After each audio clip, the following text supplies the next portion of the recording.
गई है मन की तार तुमसे, शक्तियाँ मिल रही अपार तुमसे। भाग्य के द्वारे खुले हमको हमारे मिले, भाग्य के द्वारे खुले हमको हमारे मिले।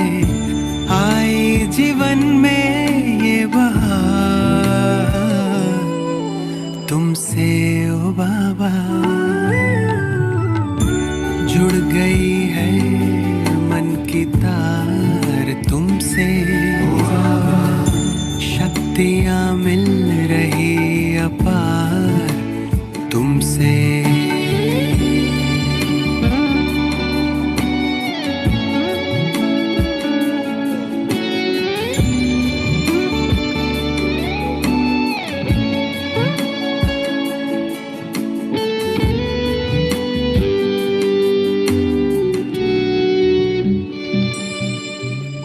माता पिता सद्गुरु सखा तुम ही तो एक हमारे हो, शिक्षक तुम ही रक्षक तुम ही दिल के तुम ही सहारे हो। मिला सारे रिश्तों का प्यार तुमसे ओ बाबा, जुड़ गई है मन की तार तुमसे, शक्तियाँ मिल रही अपार तुमसे।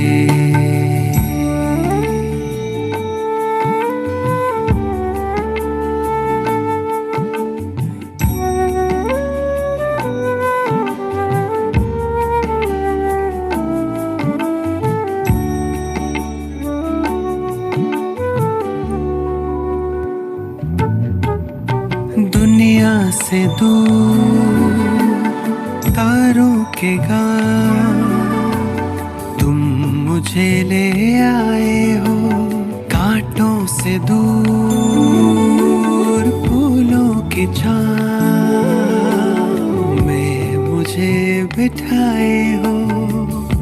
किरणों की बाहों का तुमसे ओ बाबा, जुड़ गई है मन की तार तुमसे, शक्तियाँ मिल रही अपार तुमसे। भाग्य के द्वारे खुले हमको हमारे मिले, आए जीवन में बहार।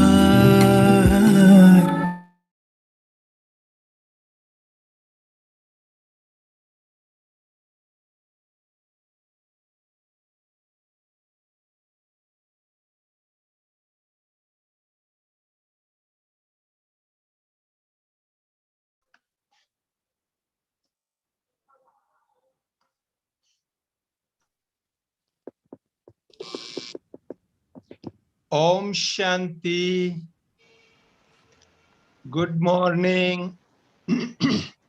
आज 27 फरवरी 2021, 27 फरवरी 2021। आज की ज्ञान सभा में आप सभी बहनों भाइयों का बहुत बहुत हार्दिक स्वागत है, स्वागत है, स्वागत है। जैसा कि आप सबको पिछले एक वीक से हम बताते आ रहे हैं कि एक बहुत ही विशेष, बहुत जरूरी और आज के समय के हिसाब से हमको सावधान रखने वाली विशेष एक ट्रेनिंग सीरीज जो हम चालू कर रहे हैं। हमारी आदरणीय निर्मला दीदी जी जो आईटी विंग की अध्यक्षा है और पूरे आईटी विंग के टीम मेंबर्स की ओर से जो ये शुरू हो रहा है, ये बहुत ही इम्पोर्टेंट साइबर सिक्योरिटी से संबंधित सीरीज शुरू हो रही है। आप सभी को पता है कि साइबर क्राइम्स कितने बढ़ते जा रहे हैं और हमारे ही भाई बहने, समर्पित भाई बहने भी, क्लास में आने वाले भाई बहने भी साइबर क्राइम के शिकार बन रहे हैं और लाखों रुपया, हजारों नहीं लाखों रुपया उनका जो है इसमें वेस्ट चला जाता है। तो इस प्रकार से इन सब से बचने के लिए ये हम साइबर सिक्योरिटी का शुरू कर रहे हैं। हाँ नहीं, आप फोन करके बोल। तो मुझे आप सबको आज एफसीसी के बदले जूम और यूट्यूब पर ये सेशन होंगे, क्योंकि एफसीसी में अपनी लिमिटेशन है और इसमें हजारों भाई बहने देश विदेश से सब जगह से जुड़ेंगे, इसलिए ये विशेष जूम पर और यूट्यूब पर ये सेशन रखा गया है। और हमारे आईटी विंग के बहुत ही अनुभवी भाई बहने ये सेशन लेने वाले हैं, जिसमें हमारे अभी पुणे में सेवा कर रहे हैं षणमुगा भाई, जो 30 वर्षों से ज्यादा समय से ज्ञान में हैं और एक आईटी कंपनी में प्रोजेक्ट मैनेजर के सर्विस करते हैं। वो अपने ये सेशन लेने वाले हैं। उन्होंने कंप्यूटर्स में एमटेक किया हुआ है और बाबा की इस आईटी टीम में बहुत ही सक्रिय रूप से अपनी सेवाएं देते हैं, बहुत अनुभवी हैं, उनके अनुभवों का लाभ हमको मिलेगा। फिर एक आनंद भाई श्रीवास्तव हैं, जो 7 साल से ज्यादा समय से ज्ञान में है और वो भी पुणे में है, एमसीए किया हुआ है और एक आईटी कंपनी में सीनियर वाइस प्रेसिडेंट हैं। तो उनका जो है वो अनुभव का लाभ भी हमको मिलेगा। इसके अलावा सीमा बहन, जो 5 साल से ज्यादा समय से हमारी आईटी विंग की मेंबर हैं और director of expert computers and director of expert digital marketing services में आप अपनी सेवाएं के रूप में अपनी सेवाएं देते हैं। संगमनेर में आप हैं, एमबीए और एमसीएम आपने किया हुआ है और apex award winner by MKCL Maharashtra knowledge corporation limited के आप जो हैं विशेष आपको अवार्ड भी मिला है। आप भी हमारे फैकल्टी के रूप में रहेंगे। तो ये विशेष अनुभवी फैकल्टी आज के समय में हमारे साथ जो कंप्यूटर के द्वारा, इंटरनेट के द्वारा, मोबाइल के द्वारा बैंक में और अन्य प्रकार से जो धोखाधड़ियां होती है उनसे बचाने के लिए अब ये अपना अमूल्य समय निकाल कर हमें गाइड करेंगे। तो मैं आपसे यही रिक्वेस्ट करता हूं, जो भी भाई बहने सुन रहे हैं, आज तो आप सुन रहे हैं, लेकिन कल आप हर एक अपने मित्र संबंधियों को भी बताना कि वो भी ज्वाइनिंग करे और कोई भी व्यक्ति बाकी नहीं रहे और इस चीज को अच्छी तरह से समझकर सीखें और इस धोखाधड़ी से बचें। तो मैं ज्यादा समय नहीं लेते हुए मैं हमारे फैकल्टी से रिक्वेस्ट करूंगा कि वो आगे का कार्यक्रम शुरू करें और अपना जो भी प्रेजेंटेशन देना है वो जरूर देवे। मैं आप सबकी ओर से, जो भी हमारी सेंटर की समर्पित बहने भाई हैं, जो भी दूसरे भाई बहने जुड़ के सुन रहे हैं या भविष्य में रिकॉर्डिंग भी सुनने वाले हैं, उन सब की ओर से हमारे आईटी टीम की और ये सभी जो फैकल्टी मेंबर्स हैं उन सब का बहुत बहुत थैंक्स करता हूं। यज्ञ की ओर से बहुत थैंक्स करता हूं। ओम शांति। बहुत बहुत शुक्रिया ललित भाई जी। अभी हम सेशन शुरू करेंगे।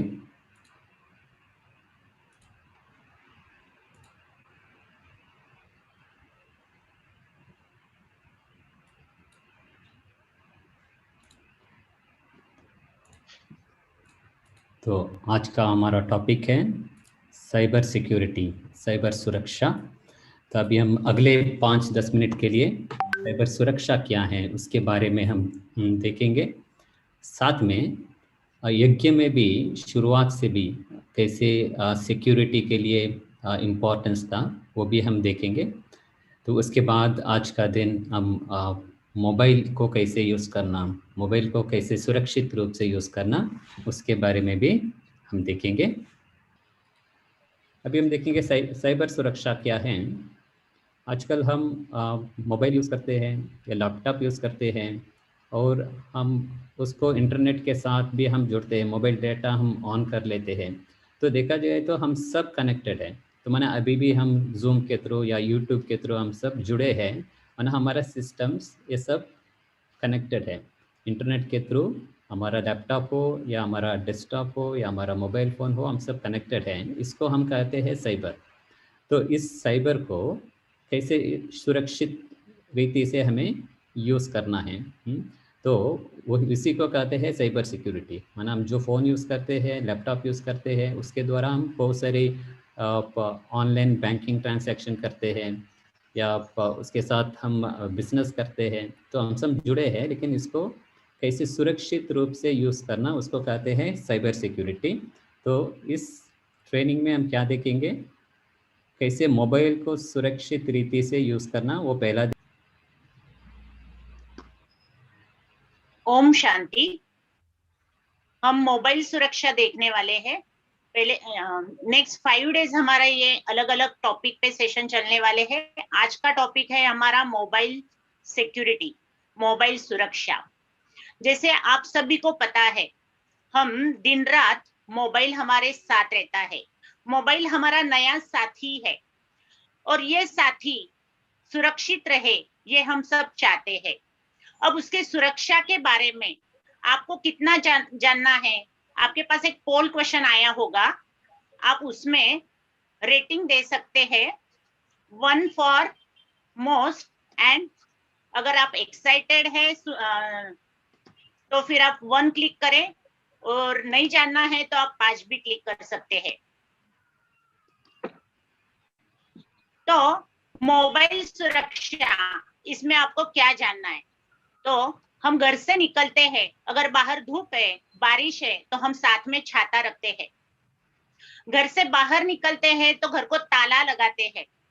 फिर हमारा जो मोबाइल जो दिन रात हमारे काम आता है, आजकल हमारा मोबाइल हमारा साथी बन चुका है, स्मार्टफोन बन चुका है, उससे हम हर एक काम करवा रहे हैं। तो उसकी सुरक्षा हमारी जिम्मेवारी है। अब आपको लगेगा कि मेरे मोबाइल को किससे खतरा हो सकता है, तो कई तरह के धोखे या धोखाधड़ी बोल सकते हैं, कई तरह की लूट हमारे साथ, हमारे मोबाइल के साथ हो सकती है।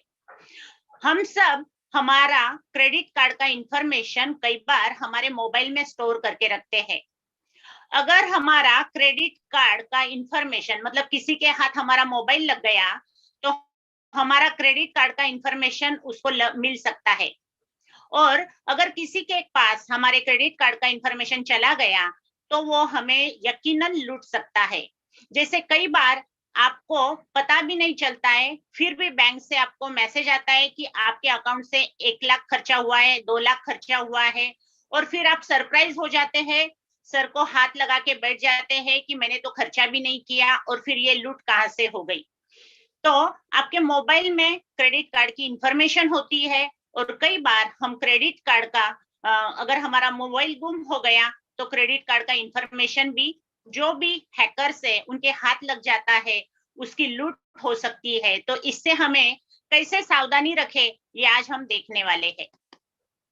और क्या हो सकता है, तो हमारे स्मार्टफोन में, हमारे टैब में, हमारे मोबाइल में हमारे फोटोज होते हैं।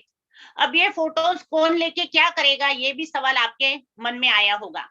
पर कई बार हम देखते हैं कि आजकल फोटो एडिटिंग की माध्यम से हमारे जो फोटो जो शालीन तरह से निकाले हुए हैं, वो अश्लील तरह से भी दिखाए जाते हैं। सिर्फ ऊपर का फेस रिप्लेस किया जाता है, और किसी और का फोटो हमारे बॉडी को लगा दिया जाता है। फिर बदनामी किसकी होगी, हमारी खुद की होगी, और हम फिर लज्जा से बाहर भी नहीं निकल सकेंगे। तो हमारे फोटोज हमारे मोबाइल में is important property for us. हमारी वो एक बहुत बड़ी प्रॉपर्टी है, तो उसको भी सेफ रखना है, ये हमारी जिम्मेवारी है। पैसे की लूट हो सकती है हमारे मोबाइल से। कई बार हमें कॉल आता है कि हम फलाना बैंक से बात कर रहे हैं और आपका इंफॉर्मेशन अपडेट करना है, और शुरू में तो वो सिंपल क्वेश्चन पूछते हैं, आगे जाके वो हमारे बैंक डिटेल्स, कार्ड डिटेल्स सब पूछ लेते हैं, और फिर थोड़ी देर बाद आपको मैसेज आता है कि आपका अकाउंट खाली हो चुका है। तो हमारे मोबाइल से पैसे की लूट भी हो जाती है और हमें पता भी नहीं चलता। मोबाइल कर रहा है अकाउंट खाली, कई बार हम अलग अलग ऐप हमारे मोबाइल में डाल लेते हैं। मोबाइल पर जब भी हम ऐप डाउनलोड करते हैं तो वो ऑथेंटिकेट होना चाहिए, उसके बारे में भी आज हम जानने वाले हैं कि कौन से ऐप हमारे लिए सही है, कौन से ऐप हमारा खाता, हमारा बैंक अकाउंट खाली कर सकते हैं। संपर्क के जानकारी की लूट हो सकती है। कई बार हमें लगता है कि मेरे मोबाइल में तो कुछ नहीं है, सिर्फ कॉन्टेक्ट ही है, लोग क्या करने वाले हैं मेरे कॉन्टेक्ट से। पर आपको पता होना चाहिए कि ब्लैक मार्केट में आपके कॉन्टेक्ट भी सेल होते हैं। कई बार हमारा मोबाइल अगर चुरा लिया किसी ने, या फिर हमारा मोबाइल किसी ने हैक कर लिया, तो हमारे सभी कॉन्टेक्ट उस हैकर को, उस चोर को मिल जाते हैं। फिर वो क्या करता है, हमारे कॉन्टेक्ट नंबर ब्लैक मार्केट में सेल करता है फॉर एडवर्टाइजिंग पर्पस, या फिर ब्लैकमेलिंग पर्पस, या फिर हमारे पहचान वालों को वो अपनी आइडेंटिटी हाइड करके, मतलब हमारी आइडेंटिटी बता के वो संपर्क करके कुछ पैसे भी लूट सकता है। तो हमारी लोकेशन, हमारे मेल आईडी, हमारे कॉन्टेक्ट, ये सब हमारे लिए इम्पोर्टेंट है। और अगर हम सावधानी बरतेंगे, हमें सब ये जानकारी रहेगी कि मेरे पास जो मोबाइल है उसमें कितना इम्पोर्टेंट प्रॉपर्टी मेरे पास है, तो ही हम सुरक्षा रख सकते हैं। और उसी लिए आज हम मोबाइल सिक्योरिटी देखने वाले हैं। आप इस प्रशिक्षण से क्या उम्मीद करते हैं? अगर आपको मैंने जो टॉपिक बताए हैं उसमें से और अधिक कुछ जानना है तो आप पोल दे सकते हैं।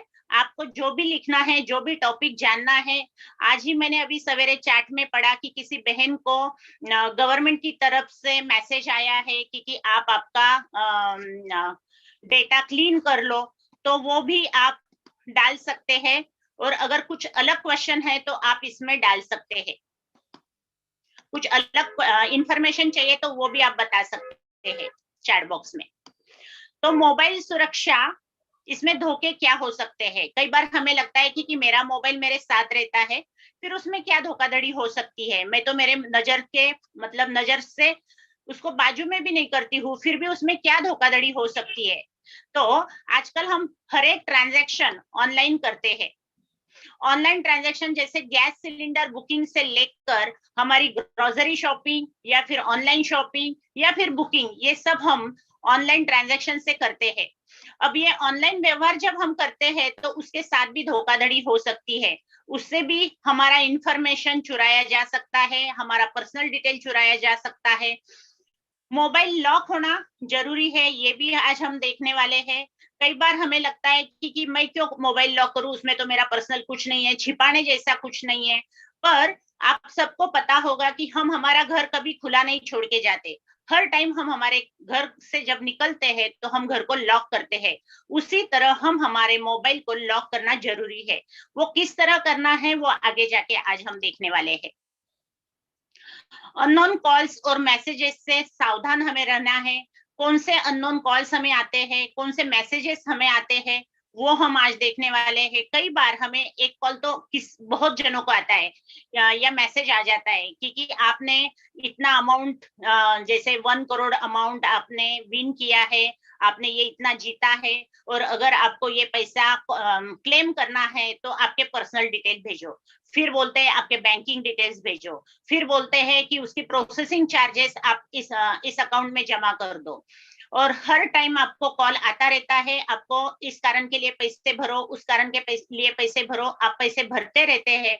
जब तक आप पैसे भरते रहते हैं तब तक आपको कॉल आता रहता है, और जब आप पैसा भरना बंद कर देते हैं तो वो कॉल आना भी बंद हो जाता है, और कोई भी अमाउंट आपके अकाउंट में जमा नहीं होती। कोई भी विनिंग प्राइज, विनिंग मनी आपके अकाउंट में जमा नहीं होता है। तो अननोन कॉल्स और मैसेजेस, इनसे कैसे सावधानी बरते, ये आज हम देखने वाले हैं। कई बार हम मोबाइल ऐप्स डाउनलोड करते हैं अलग अलग चीजों के लिए, जैसे मेरे को स्कैनिंग करना है, मेरे को फोटो एडिटिंग करना है, मेरे को वीडियो बनाना है, अलग अलग चीजों के लिए हम अलग अलग ऐप्स डाउनलोड करते हैं। और इन ऐप्स के माध्यम से हमारे मोबाइल में काफी तरह के वायरसेस, हैकिंग हो सकते हैं। तो जब भी हम मोबाइल ऐप्स डाउनलोड करें तो कौन सी सावधानी बरते, ये आज हम देखने वाले हैं। और ये सब करने के बावजूद फिजिकली अगर हमारा मोबाइल गुम हो गया, मिसप्लेस हो गया, कहीं मार्केट में हम गए और वहां हम किसी ने हमसे खींच लिया, तो मोबाइल अगर गुम हो रहा है तो फिर उससे सुरक्षा कैसे रखे, उसे सुरक्षित कैसे रखे, और अगर गुम हो गया तो हम क्या सावधानी बरते, क्या करें, ये आज हम देखेंगे। इसी तरह हम ब्लूटूथ और हॉटस्पॉट, वाईफाई, इनसे सावधानी कैसे बरते, इनका इस्तेमाल कैसे करें, आज हम ये सब टॉपिक देखने वाले हैं। इससे क्या प्रॉब्लम हो सकते हैं वो भी देखेंगे, और ये धोखे कैसे हम धोखाधड़ी से सावधानी बरते, ये भी हम आज देखने वाले हैं। तो आप सब ऑनलाइन शॉपिंग करते हैं, ऑनलाइन ट्रांजैक्शन करते हैं, तो आपको पोल क्वेश्चन आया होगा कि आप कैश ऑन डिलीवरी करते हैं या कार्ड से करते हैं। हम सभी बहनें आजकल शॉपिंग करते हैं, तो कैसे करते हैं, कार्ड से करते हैं या कैश ऑन डिलीवरी करते हैं।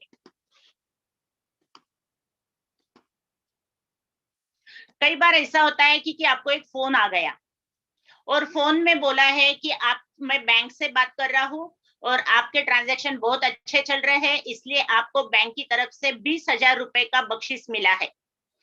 अब ये 20,000 रुपए का बख्शिश अगर आपको चाहिए तो आप सिर्फ 5,000 भर दो, तो आपको ये 20,000 के बख्शिश आपके घर तक मिल जाएंगे।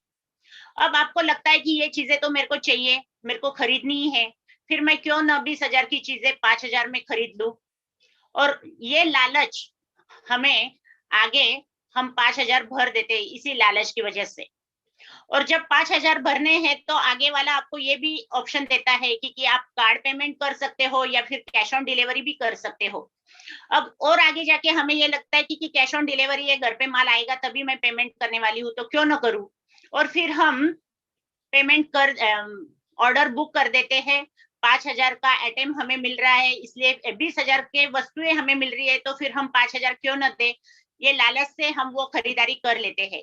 घर पर जब माल आता है तो आप जब 5,000 पेमेंट करते हैं और माल खोल के देखते हैं, आइटम खोल के देखते हैं, तो आपको तब पता चलता है कि ये जो 20,000 का माल हमें बोला था वो 5,000 का भी नहीं है, सिर्फ 500 का है। अब इसमें जो धोखाधड़ी हुई है वो किस वजह से हुई है, तो हम लालच में फंस गए। तो बहुत बार जब भी हम ऑनलाइन ट्रांजैक्शन करते हैं, कुछ भी फिनेंशियल डेटा हम शेयर करते हैं या बुकिंग करते हैं, तो इसी तरह की धोखाधड़ी हमारे साथ होती है। तो जो भी वेबसाइट आप यूज कर रहे हैं, तो आपको ये मालूम होना चाहिए कि वो वेबसाइट फेक है या ऑफिशियल है। कल का हमारा जो सेशन है उसमें हम वेबसाइट और ब्राउजर के बारे में जानने वाले हैं डिटेल में। फिर भी मैं अभी आपको ये बता देती हूँ कि फेक वेबसाइट कैसे जाने। फेक वेबसाइट जिनकी शुरुआत HTTP के बाद नंबर से होती है, यहाँ पर आपको पिक्चर में दिखाई दे रहा होगा कि कुछ नंबर्स डाले हुए हैं। अगर इस तरह का वेबसाइट के एड्रेस में नंबर है तो आपको सावधानी बरतनी है, वो वेबसाइट फेक हो सकती है। जो ऑफिशियल वेबसाइट होती है उसकी शुरुआत HTTPS और उसके बाद टेक्स्ट या शब्द दिए होते हैं। तो हमें सावधानी बरतनी है, जो भी वेबसाइट से हम माल खरीदारी कर रहे हैं या ट्रांजैक्शन कर रहे हैं, तो वो वेबसाइट ऑफिशियल है या फेक है, ये हमें चेक करना है। कैसे चेक करेंगे? अगर नंबर से शुरू हो रहा है उसका एड्रेस तो वो फेक वेबसाइट है, और अगर टेक्स्ट मतलब शब्द से शुरू हो रहा है तो वो ऑफिशियल वेबसाइट है। अब आपको यहाँ दिख रहा है कि रामशंकर शुक्ला जो लखनऊ के रहने वाले हैं, उनको मैसेज मिलता है बैंक से, SMS आता है कि आपने 20,000 रुपए खर्चा किया है, दिल्ली और जयपुर इन जगहों पे जाके आपने कुछ बिल पे किए हैं। अब ये जो शुक्ला जी है जिन्होंने कभी लखनऊ छोड़ा ही नहीं है और उनको दिल्ली और जयपुर का बिल आया है, तो ये क्या है? तो ये ऑनलाइन फ्रॉड है। किसी ने उनका पर्सनल इंफॉर्मेशन चुरा के, उनका डेटा चुरा के कहीं और जगह जाके शॉपिंग की है या फिर कुछ उनका कार्ड डिटेल्स इस्तेमाल किया है, और भुगतान कौन कर रहा है? जो शुक्ला जी जिन्होंने लखनऊ छोड़ा ही नहीं है। तो इस तरह के फ्रॉड कई जगह पे हो सकते हैं। हम अलग अलग वेबसाइट पे जब जाते हैं तो वहां लिखा होता है कि आपको साइन इन करना है, लॉग इन करना है। अब नया अकाउंट अगर खोलना है हमें तो वहां हमारी पर्सनल डिटेल पूछी जाती है, जैसे आपका नाम पूछा जाता है, पता पूछा जाता है, date of birth, phone number, email ID, ये सब इंफॉर्मेशन हर एक वेबसाइट में साइन इन करने के लिए पूछे जाते हैं। कई बार हैकर्स की इन इंफॉर्मेशन पे नजर होती है, जैसे ये महाशय आपको पिक्चर में दिखाई दे रहे हैं कि इनका पर्सनल इंफॉर्मेशन चुरा के किसी ने क्रेडिट कार्ड बनवा लिया इनके नाम से, और इस्तेमाल करने वाला कोई अलग है, नाम इनका चल रहा है। और महीने बाद, 3 महीने बाद जब बड़ा सा बिल इनके बैंक से इनको आता है कि आपके क्रेडिट कार्ड का ये बिल लो, तब वो सोचते हैं कि अरे मैंने तो कभी क्रेडिट कार्ड बनवाया ही नहीं, तो खर्चा तो अलग की बात है, फिर मैं क्यों पे करूं। पर उनको पता ही नहीं कि जिस वेबसाइट पर उन्होंने साइन इन किया था, लॉग इन किया था, उस वेबसाइट ने इनका इंफॉर्मेशन किसी और को, हैकर्स ने वो इंफॉर्मेशन चुरा ली है और उससे उनका क्रेडिट कार्ड बन चुका है। अब वो क्या करेंगे? तो ऐसी स्थिति कईयों को फेस करनी पड़ती है। कई बार क्या होता है कि जैसे मेरे को अभी मैंने बैंक में कुछ पैसा जमा करके रखा है मेरा कुछ बड़ा सा इवेंट आने वाला है, जैसे अपनी बहनों का यज्ञ भट्टी के लिए उन्होंने बहुत सा पैसा, या बाबा मिलन के इवेंट के लिए बहुत सा पैसा जमा करके रखा है बैंक में, और जब उनको जरूरत है तब वो बैंक में जाती है चेक करने के लिए, तो उनको मैसेज आता है या फिर बैंक बोलती है कि आपका अकाउंट तो क्लोज हो चुका है, आपका क्रेडिट कार्ड एक्सपायर्ड हो चुका है, आपके अकाउंट में तो बैलेंस ही नहीं है। अरे मैंने तो कुछ किया ही नहीं, मैंने तो सिर्फ डिपॉजिट किया है, फिर भी मेरा पैसा गया कहाँ? तो ऐसे सवाल या फिर ऐसे सिचुएशन हमें फेस करने पड़ सकते हैं अगर हम सुरक्षा नहीं रखेंगे तो। कई बार क्या होता है कि जैसे बुकिंग प्लेटफॉर्म पर भी हमारे साथ धोखाधड़ी हो सकती है। हमें माउंट आबू जाना पड़ता है, साल में 1 बार, 2 बार, 3 बार हम बुकिंग करते हैं। हमारा जो ट्रैवल एजेंट है, कई बार उससे भी धोखाधड़ी हो सकती है। अगर नया वाला ट्रैवल एजेंट या रेगुलर भी, एक भाई जी ने उनका एक्सपीरियंस शेयर किया था कि माउंट आबू का बुकिंग उनको करना था। जब भी हम बुकिंग करते हैं तो हम हड़बड़ी में रहते हैं कि जल्दी जल्दी सब निपट जाए। जब भी बुकिंग करते हैं तो हमें पर्सनल इंफॉर्मेशन पूछी जाती है। नहीं,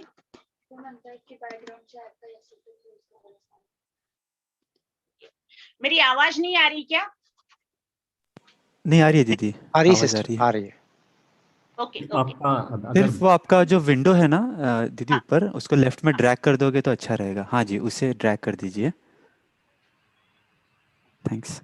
ये येलो, या please move this window away from, ये आ रहा है। हाँ जी, रहने दीजिए, कोई बात नहीं, इट्स ओके। ओके, स्क्रीन दिखाई दे रही है? हाँ जी, ठीक है। Okay okay. तो जैसे हमें माउंट आबू का बुकिंग करना है और उस हड़बड़ी में हम ट्रैवल एजेंट को फोन करते हैं कि मेरा बुकिंग करना है, वो आपको पर्सनल इंफॉर्मेशन पूछता है थोड़ी देर बाद उसका फोन आता है कि आपके अकाउंट पर ओटीपी आया है, वो शेयर करो। हम हड़बड़ी में रहते हैं, हम कुछ देखते नहीं ज्यादा, तो सिर्फ ओटीपी देना है ये सोच के हम तुरंत फोन खोलते हैं, एसएमएस जो आया हुआ है वो ओटीपी उसको दे देते हैं। पर एक भाई जी के साथ क्या हुआ था, जहां उनको 500 to 1000 बिल पे करना था ट्रैवलिंग का, वहां उनको 50,000 का बिल आ चुका था। और वो सावधान थे, सतर्क थे, उन्होंने वो एसएमएस अच्छी तरह से चेक किया कि ओटीपी में तो लिखा है 50,000 डिडक्ट हो रहा है, ये कैसे भाई? तो उन्होंने ट्रैवल एजेंट से बात करी कि ये कैसे किया आपने? फिर उसने बोला कि नहीं, गलती से पूरे बस का बुकिंग आपके इसमें अकाउंट में चला गया और इसीलिए आपने 50,000 पे, मतलब आपको मैसेज आया, मैं वो चेंज कर देता हूँ। अगर सोचो वो भाई जी सतर्क नहीं होते और वो एसएमएस नहीं चेक करते तो क्या होता था, जहां 500 कटना चाहिए वहां 50,000 कट सकता था। तो इस तरह की अलग अलग धोखाधड़ी हमारे साथ हो सकती है। इसके लिए जानकार बनना है, और जानकार कैसे बने वो हम आगे देख रहे हैं। आप आमतौर पर किस ब्राउजर का उपयोग करते हैं? आपको एक क्वेश्चन आया होगा। कई बार हम वेबसाइट पे जाते हैं और वेबसाइट खोलते हैं, तो वेबसाइट खोलने के लिए हम जो प्रोग्राम यूज करते हैं दैट इज ब्राउजर। कौन सा ब्राउजर आप यूज करते हैं, तो आपको क्लिक करना है कौन सा आप यूज कर रहे हैं। ब्राउजर सिक्योरिटी हम सीखने वाले हैं डे 3 में, उसके बारे में भी हम आगे जानने वाले हैं। तो अभी आप सबको पता चला कि बहुत बार हमारे साथ फ्रॉड हो सकता है, बैंकिंग फ्रॉड हो सकता है, तो हमें क्या करना है, हम कैसे बचे। तो सबसे बड़ी बात, सबसे पहली बात, हमें हमारा पासवर्ड स्ट्रांग होना चाहिए। जो भी बैंकिंग ऐप हम यूज कर रहे हैं या फिर ऑनलाइन बैंक अकाउंट हमारा है, तो उसका जो पासवर्ड होगा वो स्ट्रांग होना चाहिए। कई बार हम बहनें क्या करती है, मेरे बाबा, शिव बाबा, ओम शांति, इस तरह का पासवर्ड हम यूज कर देते हैं, जो इजीली कोई भी खोल सकता है। अगर हमारा, मान लो हमारी तिजोरी कोई खोल ले तो क्या करेगा, तिजोरी खोल के वो वैसा ही चला जाएगा या लूटेगा। तो same thing is here, password अगर हमारा कोई भी ओपन कर सकता है, क्रैक कर सकता है, तो वो हमारे बैंक में हाथ डाल सकता है। हमारी मेहनत की कमाई है, किसी को इजीली नहीं अवेलेबल होना चाहिए, इसलिए हमारा पासवर्ड स्ट्रांग होना चाहिए। अभी कल का जो सेशन है आनंद भाई जी लेने वाले हैं, उसमें वो पासवर्ड के बारे में आपको बताने वाले हैं। फिर भी मैं यहाँ आपको बता दूं कि पासवर्ड इजीली क्रैक होने वाला नहीं चाहिए। मेरे बाबा, शिव बाबा, साईं बाबा, ये नहीं डालो। इसमें अपर केस होना चाहिए, लोअर केस होना चाहिए, लेटर जो हम डाल रहे हैं कैपिटल चाहिए, स्मॉल लेटर चाहिए, कुछ साइन हम उसमें डाल दे, सिंबल डाल दे, तो हमारा पासवर्ड स्ट्रांग बन जाएगा। 8 to 10 कैरेक्टर्स का होना चाहिए, 1 2 3 4 इस तरह का नहीं डालना है। तो ये सावधानी अगर हम बरतेंगे तो हमारा बैंक अकाउंट कोई भी नहीं खोल सकता। नेक्स्ट, हमें कई बार बैंक से फोन आया, बैंक से मेल आया, बैंक से मैसेज आया, तो उसका ऑथेंटिकेशन करना है कि ये सही बैंक का लेटर है या मेल है, या कोई हैकर हमें मेल भेज रहा है। कई बार जो प्रमोशनल ऑफर्स रहते हैं, ऑफर्स में ही हम फंसते हैं। मोह माया, जहां हमें लालच दिया जाता है या फिर हमें घबराया जाता है, और इस तरह के मैसेज में हम फंस जाते हैं। तो हमें कोई भी मोह माया में नहीं फंसना है। फ्री में कुछ नहीं मिलता। कोई भी प्रमोशनल ऑफर, एक ही आइटम बचा है, 2 ही आइटम बचा है, आज के लिए आपके लिए ऑफर है, तो इस तरह के कोई भी मैसेज आएंगे, कोई भी मेल आएंगे, तो उन्हें रिस्पॉन्स नहीं करना है। ये जो प्रमोशनल ईमेल जो बैंक की तरफ से आया है, ये दिखाया जाता है, फिर भी उसको रिस्पॉन्स नहीं करना है। ऑनलाइन रैंडम वेबसाइट पे ट्रांजैक्शन नहीं करना है।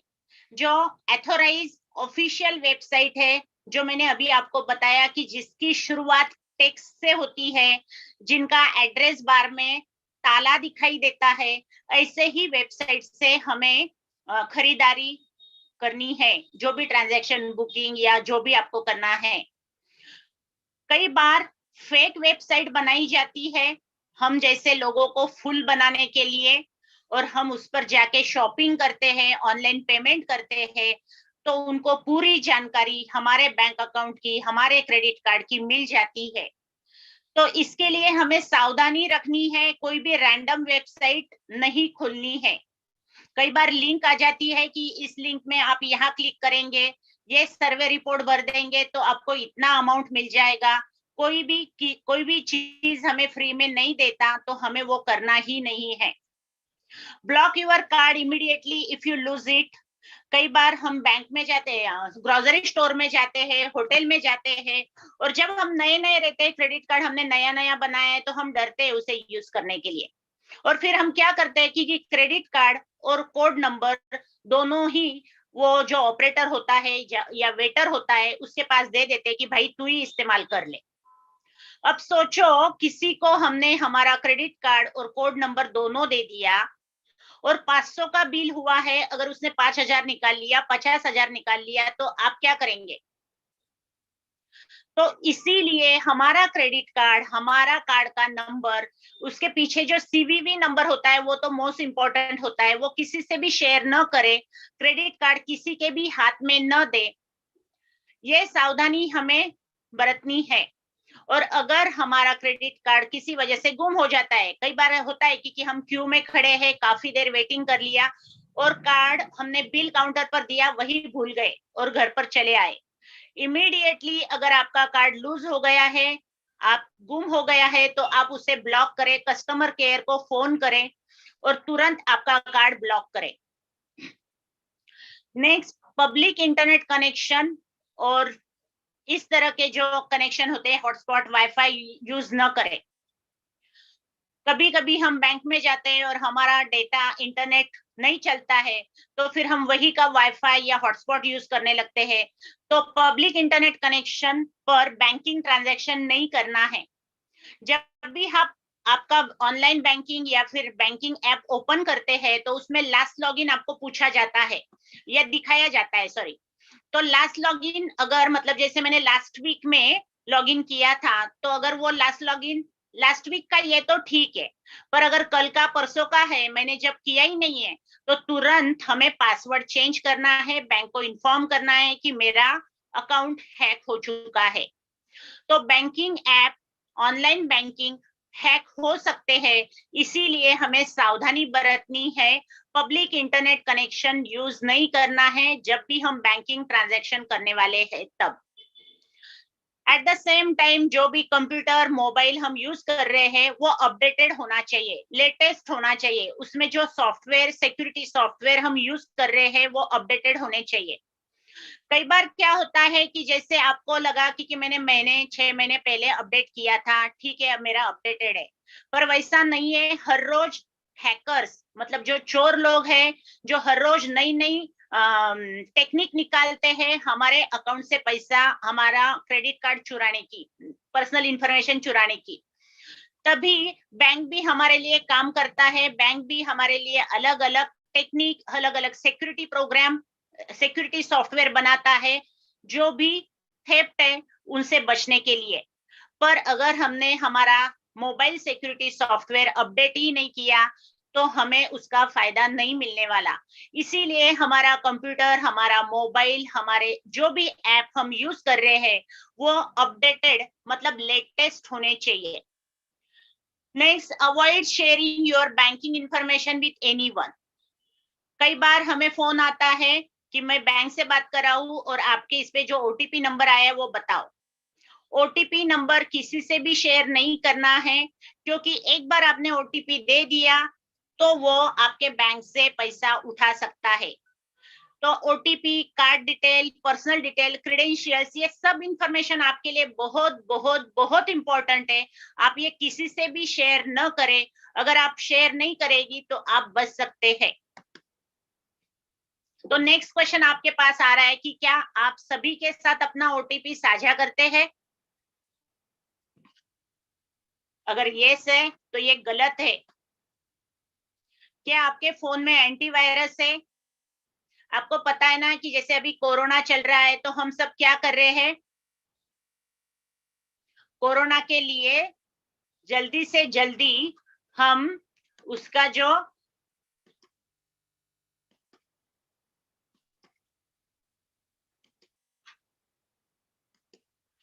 डोज आया हुआ है वो लेने की हम कोशिश कर रहे हैं। तो उससे जैसे हम बच रहे हैं, वैसे ही अगर हमारे फोन को चोरों से बचाना है तो एंटीवायरस, वायरस सॉफ्टवेयर से बचाना है तो एंटीवायरस डालना जरूरी है। अगर हमारे क्रेडिट कार्ड को हमें सुरक्षित रखना है तो हम क्या कर सकते हैं? अगर हमारा फाइनेंशियल फ्रॉड क्रेडिट कार्ड से न हो, ये हमें लगता है, तो हमें क्या करना चाहिए? तो हमारा जो भी क्रेडिट कार्ड का ऐप हमने मोबाइल में डाल रखा है, या फिर जो भी ऐप जिससे हम पेमेंट कर रहे हैं, पेटीएम हो या कोई भी ऐप जो जिससे आप ऑनलाइन पेमेंट करते हो, तो वो ऐप आपका अपडेटेड होना चाहिए, उसका लेटेस्ट वर्जन होना चाहिए। हमारा क्रेडिट कार्ड हम किसी को भी हैंड ओवर नहीं करेंगे। जब भी आप कहीं पर शॉप में पेमेंट करने के लिए ऑपरेटर को कार्ड देते हो, तो आपकी नजर आपके कार्ड पे होनी चाहिए, और ट्रांजैक्शन होते ही आपका कार्ड आपके पास फिर से आना चाहिए। आप भूल गए, आपने दे दिया किसी को, तो ये इसमें सावधानी हमें रखनी है। काफी लोग ऐसे भी है कि वेटर के पास, होटल में गए, बिल पे करना है तो वेटर के पास कार्ड भी दे दिया और कोड नंबर भी वहीं पर किसी टिश्यू पे लिख के दे दिया कि जा भाई पेमेंट कर दे। तो ये गलत है।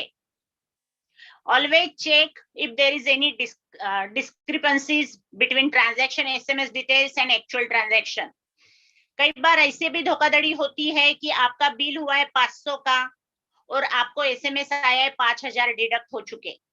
तो इसके लिए क्रेडिट कार्ड से जब भी हम पेमेंट करते हैं तो हमें क्रॉस चेकिंग वही के वही, जहां हम पेमेंट कर रहे हैं तो वहीं पर हमें चेक करना है।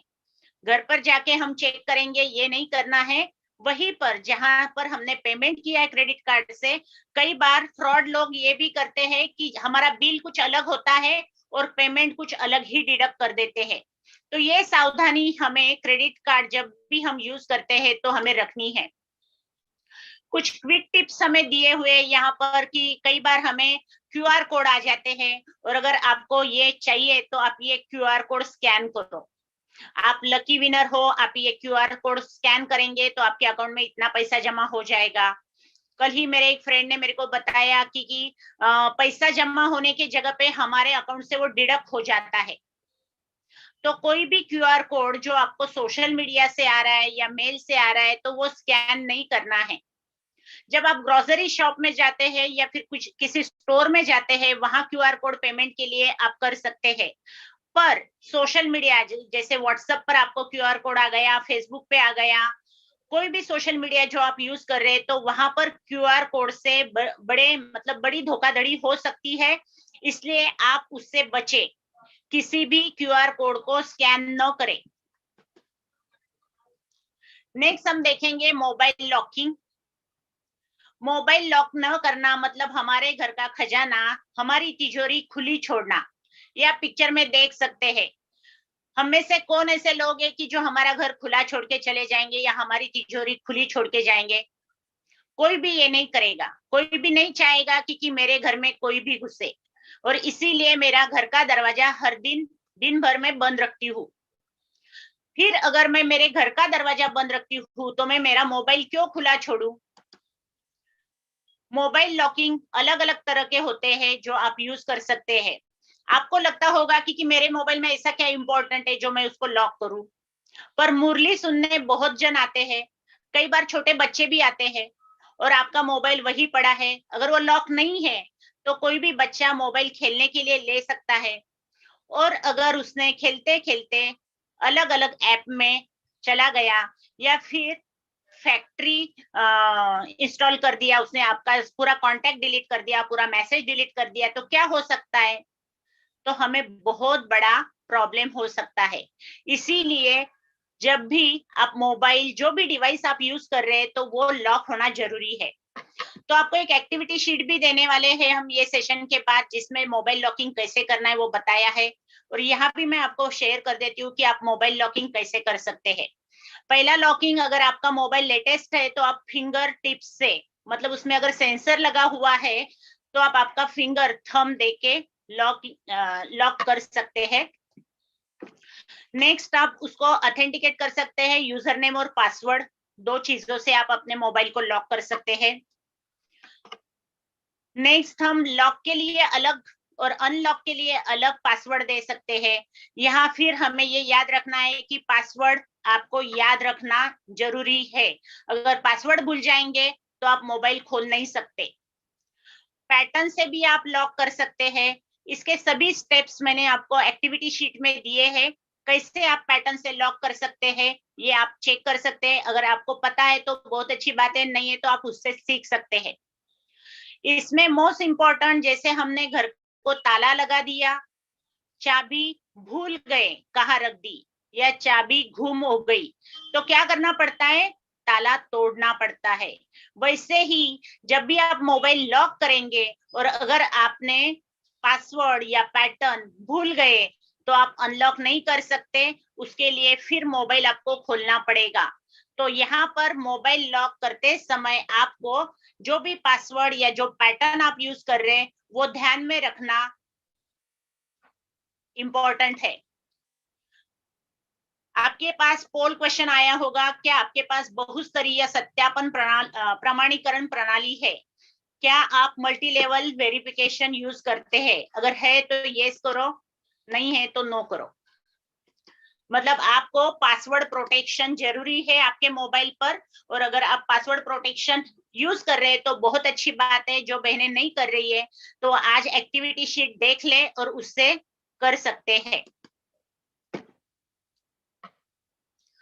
हमें और किन बातों का ध्यान रखना चाहिए? तो यहाँ पर हमें एक पासवर्ड टिप्स दी हुई है कि अपना पासवर्ड स्ट्रांग होना चाहिए, क्रिएटिव होना चाहिए, यूनिक होना चाहिए। हर एक पासवर्ड हर जगह पे नहीं यूज करना है हमें। हमारा मोबाइल, लैपटॉप, टैब, जितने भी डिवाइस हम यूज कर रहे हैं, हर एक को लॉक होना जरूरी है। हर एक डिवाइस हमें लॉक करना जरूरी है।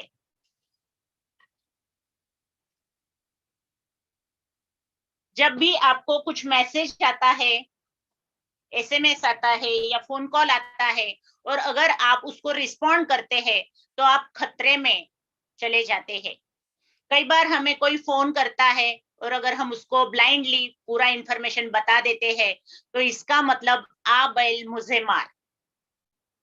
मोबाइल से भी फोन आ गया या बैंक से फोन आ गया, इसमें कई एजुकेटेड पर्सन भी फंस जाते हैं। पिछले महीने मेरी एक फ्रेंड जो बहुत बड़े पद पर काम कर रही है, उससे मेरी बात हुई। उसने बताया कि उसको फोन आया था कि आप सिलेक्ट हो चुकी है, आपको इतना मनी मिल रहा है, आप ये प्राइस मिल रहा है, आपको 1 करोड़ रुपीस मिल रहा है और उसके लिए आपके पर्सनल डिटेल्स शेयर करो। अब कोई भी मोह माया में फंस जाता है, वो भी फंस गई और उसने पर्सनल डिटेल शेयर कर दिया। फिर उसको फोन आया कि प्रोसेसिंग चार्जेस आप इस अकाउंट में जमा करो। फिर फोन आया कि आपके इसमें ट्रांसफर करने के लिए दिक्कत आ रही है, आप इतना जमा करो। जब तक वो जमा करती गई तब तक उसको फोन आते गए। करीब करीब 2-2.5 लाख उसने जमा कर दिया। फिर उसको समझ में आया कि अरे ये तो सिर्फ मेरे से पैसे ही ले रहे हैं, मेरे को मिल तो कुछ नहीं रहा। फिर उसने जाके साइबर सिक्योरिटी वालों से कांटेक्ट किया और फिर उसने उस पे केस की। पर तब तक जो फोन करने वाले थे वो कहीं पर गायब हो गए और उसको फिर से उसका पैसा नहीं मिला। तो जब भी आपको अननोन नंबर से फोन आता है या मैसेज आता है और आप उसको अगर रिस्पॉन्ड करते हैं तो आप खतरे में हैं। कभी भी मोह माया में नहीं फंसना है। कई बार हमें फोन ऐसा भी आता है कि आपके फ्रेंड को कोरोना हो चुका है और उसको आइसोलेशन में रखा है, मतलब आपको घबरा दिया जाता है और फिर घबराहट में या लालच में हम फंस जाते हैं और जो नहीं करना है वो हम कर बैठते हैं। इसीलिए हम रोज सुबह मेडिटेशन करते हैं जिससे घबराहट के सिचुएशन में भी हम शांति रखते हैं। तो ऑनलाइन ट्रांजैक्शन या फिर ऐसे किसी फोन या मैसेज को भी रिस्पॉन्ड करते समय हमें शांति रखनी बहुत जरूरी है। कोई भी आपको फोन करेगा, कोई भी आपको मैसेज करेगा तो उसको रिस्पॉन्ड करना नहीं है। अगर आप रिस्पॉन्ड कर रहे हैं इसका मतलब आप खतरे में है। आपको अननोन कॉल जो आते हैं मोस्टली इस तरह के रैंडम नंबर होते हैं, वो 012 या 123456 इस तरह के नंबर होते हैं जहां से आपको फोन आते हैं। तो आपको इन फोन को उठाना ही नहीं है, और अगर उठा भी लिया तो जो पूछ रहे हैं उसका इंफॉर्मेशन देना नहीं है। एक मतलब कुछ सेकंड में अपने को पता चल जाता है कि ये फोन किस लिए होगा, और इसलिए फिर हमने अननोन फोन यूज करना मतलब उठाना ही नहीं है अगर ऐसे किस नंबर से आ रहा है तो। कल ही हमारे मीटिंग में भाई जी ने हमें सजेशन दिया कि आप बहनों को बता सकते हैं कि आप 2 फोन रखें। एक फोन जो डब्बे वाला सिर्फ कॉल रिसीव करने के लिए, और दूसरा आपका स्मार्टफोन होगा।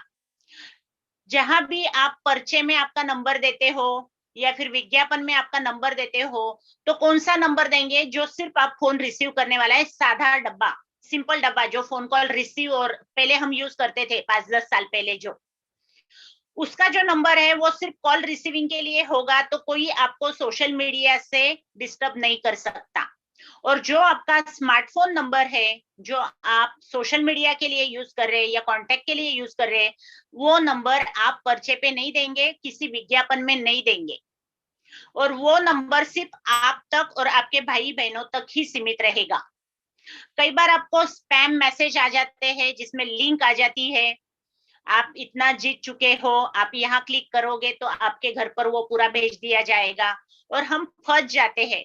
व्हाट्सएप पर भी मैसेज आ जाते हैं हमें, और कुछ मतलब स्केरी इमेजेस होती है, हम डर जाते हैं और हम खोल के देखते हैं कि मतलब क्यूरियोसिटी होती है कि देखे तो सही क्या है, करके तो देखे, टाइम है हमारे पास तो करके देखे, और करके देखना मतलब क्या, तो आपने रिस्पॉन्स कर दिया, रिस्पॉन्ड कर दिया मतलब आप फंस गए उसमें। तो हमें फंसना नहीं है। अननोन नंबर से अगर कॉल आ रहा है या मैसेज आ रहा है या कोई लिंक भेज रहा है तो उस पर क्लिक नहीं करना है। हमें अवेयर रहना है, जानकारी रखनी है हर चीज की, सावधानी बरतनी है, हमें हमेशा सतर्क रहना है। टेक्नोलॉजी दुधारी तलवार होती है, इसके जितने फायदे हैं उतने नुकसान भी हो सकते हैं। तो फायदा अगर लेना है तो इसके लिए हमें सतर्क रहना बहुत बहुत जरूरी है। बी अटेंटिव एंड ध्यान देना है, हर बार सतर्क रहना है। जो भी ऐप आप इंस्टॉल कर रहे हैं वो ऐप किस चीज के लिए यूज कर रहे हैं, जहां भी आप क्लिक कर रहे हैं तो किस लिए क्लिक कर रहे हैं। जब भी आप क्लिक करते हैं तो 10 बार सोचना है, अगर मैं यहाँ क्लिक करूंगी तो क्या हो सकता है, इसलिए 10 बार आपको सोचना है। जैसे कि यहाँ मैसेज आ गया आपको कि congratulation, you are winner of 1 crore rupees and click on this website. तो ऐसे मैसेज को रिप्लाई नहीं करना है, ऐसे मैसेज को पर्सनल इंफॉर्मेशन नहीं देना है, और कोई भी स्पैम टेक्स्ट में लिंक आ रही है तो उस पर क्लिक नहीं करना है। यहाँ आपको एक फिश दिख रहा है, हमारे लिए जाल बिछाया होता है और उस जाल में हमें फंसना नहीं है।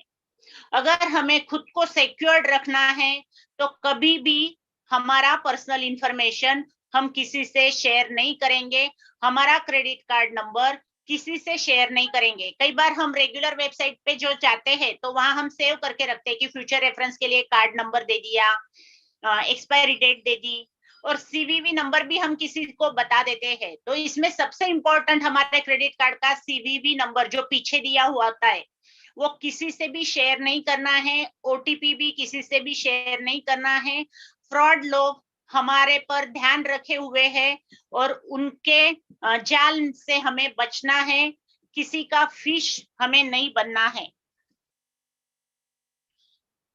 कई बार हम ये भी सोचते हैं कि मैं एक सेवाभावी बहन हूँ, मैं एक महिला हूँ और मेरे फोन में किसी को क्या रुचि होगी, या फिर मेरे फोन में तो कुछ इंपॉर्टेंट है ही नहीं, फिर मैं क्यों इतना सोचूं या फिर क्यों उसकी सुरक्षा रखूं। तो यही पर हम गलत है। हमलावर को हमारा फोन चाहिए, हमारी इंफॉर्मेशन चाहिए, हमारे बैंक डिटेल्स चाहिए, हमारा फिनेंशियल डेटा चाहिए, जिससे वो अपना काम साध सकते हैं। अभी कल ही एक बहन ने बताया कि मेडिकल डेटा, जैसे मेरी कुछ बीमारी चल रही है या फिर कुछ ऑपरेशन हो गया है, तो आपको लगेगा कि मेरे मेडिकल डेटा में किसी को क्या इंटरेस्ट होगा, पर वहां भी कुछ चोरी हो रही है। जैसे मेरा मेडिकल डेटा चुरा के कोई गवर्नमेंट पॉलिसी ले सकता है या गवर्नमेंट के कुछ स्कीम्स होंगे तो वो भी ले सकता है, और जब मेरे को जरूरत है, जब मैं गवर्नमेंट में जाऊंगी कि मेरा ये क्लेम करना है, तब हमें पता चलेगा कि किसी ने ऑलरेडी ले चुका है मेडिकल क्लेम। तो मेरा मेडिकल डेटा चुरा के कोई हैकर या कोई चोर अपना उल्लू सीधा कर सकता है, तो इसलिए मेरे को सावधानी बरतनी है। तो मेरे फोन में क्या क्या होता है, एसएमएस हो सकते हैं, अलग अलग फोन नंबर हो सकते हैं, लोकेशन होती है, फोटो होते हैं जो मेरे पर्सनल है, और ये सब इंफॉर्मेशन किसी से शेयर अगर हो गई तो उसका मिसयूज हो सकता है। आगे हमें काफी चीजें देखनी है, पर आज का टाइम हमारा खत्म होने को आया है। तो जो भी हमने आज देखा है उसमें अगर किसी को कुछ सवाल है तो आप पूछ सकते हैं। हमारे पास 5 ही मिनट बचे हैं। आगे का आज जो छूट गया है वो कल हम फिर से कंटिन्यू करेंगे।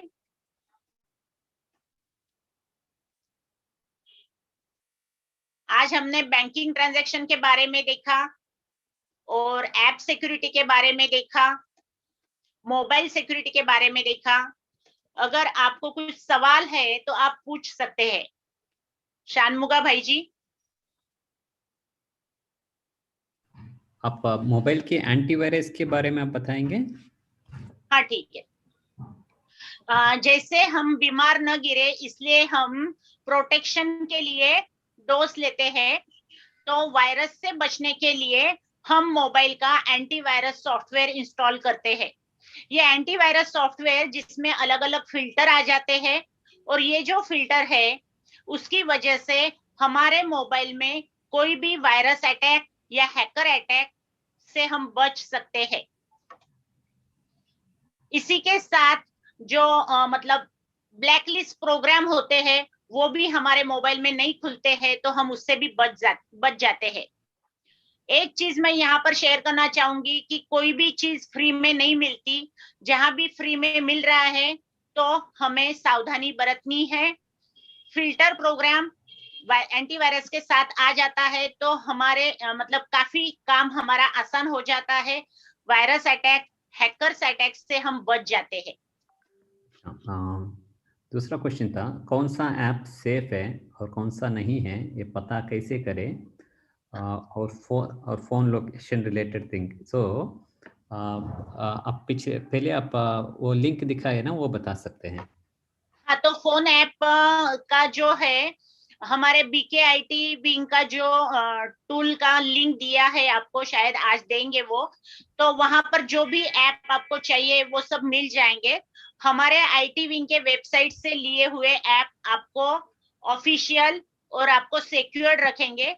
उसके बजाय जो लिंक में आ जाते हैं आपको कि यहाँ क्लिक करो ये ऐप मिल जाएगा, तो वो ऐप आपको डाउनलोड नहीं करना है, इंस्टॉल नहीं करना है आपके मोबाइल में, उससे आपको खतरा हो सकता है। हाँ, आप वो स्लाइड दिखा सकते हैं हाँ, वो एक्चुअली। स्लाइड ये देखो, ये हाँ, स्लाइड। ये है tools.bkitwing.org।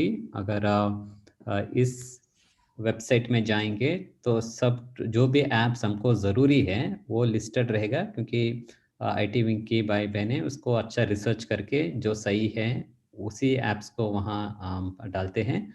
उसके अलावा अगर आपको कुछ ज़रूरत पड़ता है कुछ ऐप्स डाउनलोड करने के लिए, आप ऊपर दिए हुए ईमेल में वो ऐप का डिटेल्स भेज सकते हैं कि IT support@bkitving.org में आप ईमेल भेज सकते हैं कि हमें ऐसे ऐसे ऐप की ज़रूरत है। फिर हम उसको रिसर्च करेंगे, फिर आपको बताएंगे कि वो ऐप सेफ है या नहीं है। तो अगर आपको जो भी ऐप्स चाहिए आप इस वेबसाइट्स में जाके देख सकते हैं। ये टूल्स लिस्ट हम अपडेट करते रहेंगे। अगर आपका कुछ टूल्स वहाँ दिख नहीं रहा है, ऐप्स दिख नहीं रहा है, तो आप ईमेल भेज सकते हैं, हम रिसर्च करके आपको बताएंगे। अपने आप ऐप डाउनलोड करेंगे तो फिर आपको बहुत खबरदार आना पड़ेगा कि देखने के लिए कि उसमें क्या प्रॉब्लम है। तो इसलिए आप हमें मैसेज भेज सकते हैं। और दूसरा क्वेश्चन है, फ़ोन को लॉक मल्टी लेवल, फ़ोन को तो हमने लॉक कर दिया, फिर भी मल्टी लेवल सिक्योरिटी की ज़रूरत है या नहीं है? हाँ, जैसे 2 लॉक हम करेंगे मोबाइल खोलने के लिए, मतलब लॉक अनलॉक के लिए, और दूसरा हमारे जो फिनेंशियल ऐप, मतलब बैंकिंग ऐप या ऑनलाइन ट्रांजैक्शन के लिए जो भी ऐप है, उनके लिए हम सेकंड लेवल लॉकिंग कर सकते हैं। जैसे हमारा मोबाइल किसी ने क्रैक कर लिया, मतलब मोबाइल तो खोल लिया उसने, पासवर्ड क्रैक कर लिया, पर सेकंड लेवल क्रैकिंग जो मतलब सेकंड लेवल लॉकिंग जो होता है वो हमारे बैंकिंग ट्रांजैक्शन के लिए होता है। तो ये सेकेंड लेवल क्रैक करना उनके लिए आसान नहीं होता है और हम बच सकते हैं। तो इसके लिए मल्टी लेवल सिक्योरिटी जरूरी है।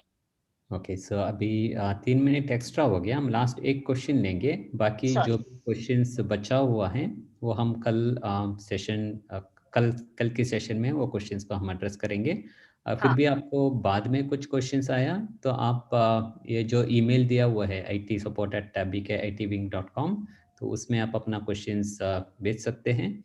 और लास्ट क्वेश्चन है, मुझे बहुत स्पैम मैसेजेस आ रही है, माना जो ज़रूरत नहीं है ऐसे मैसेज आ रही है, उसको ब्लॉक करने के लिए कुछ तरीका है क्या? हाँ, कुछ ब्लॉक प्रोग्राम होते हैं, ब्लॉक ऐप होते हैं, उससे आप ब्लॉक कर सकते हैं। कोई नंबर अगर आपको बार बार डिस्टर्ब कर रहा है तो वो नंबर भी आप ब्लॉक कर सकते हैं। तो उसके लिए एक लिस्ट हमने बनाई थी शायद PPT में, कल हम वो फिर शेयर करेंगे आपसे, आप चेक कर लेना।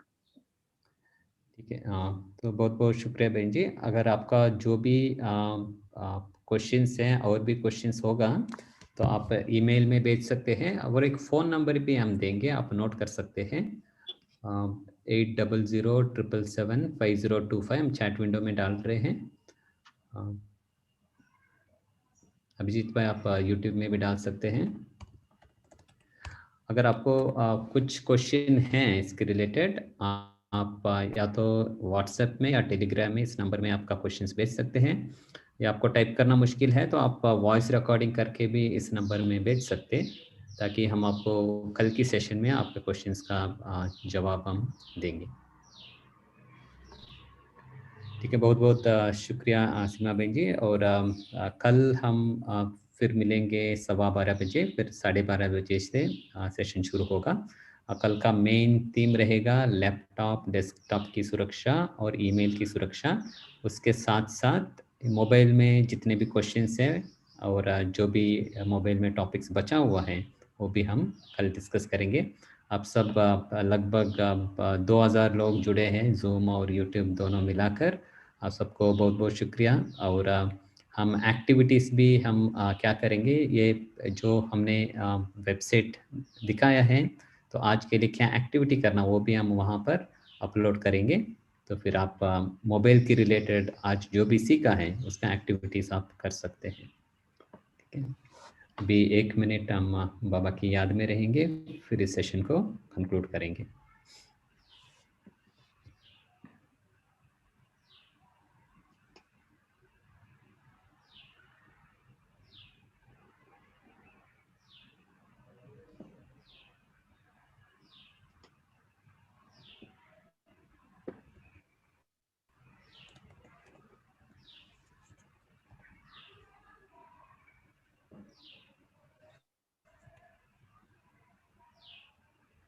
ओम शांति। फिर मिलेंगे हम सब कल। ओम शांति।